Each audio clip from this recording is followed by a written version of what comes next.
পশ্চিমবঙ্গের বুকে দেখা গেল আবার এক ভ্রাতৃত্বের মেলবন্ধন।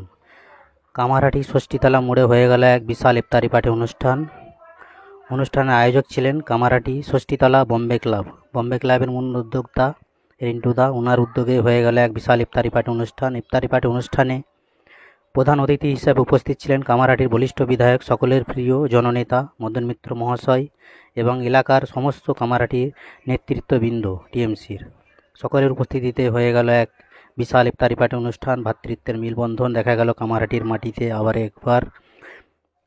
কামারহাটি বম্বে ক্লাবের আয়োজনে হয়ে গেল এক বিশাল ইফতারি পার্টি অনুষ্ঠান। অনুষ্ঠানে হাজির ছিলেন আমাদের বলিষ্ঠ বিধায়ক, সকলের প্রিয় জননেতা মদন মিত্র এবং উপস্থিত ছিলেন বম্বে ক্লাবের মেন উদ্যোক্তা রিন্টু দা এবং তার সঙ্গে সঙ্গে উপস্থিত ছিলেন আনিসুল রহমান ওরফে গুড্ডু দা এবং কামারহাটির সমস্ত বলিষ্ঠ নেতৃত্ববৃন্দ। সকলের উপস্থিতিতে হয়ে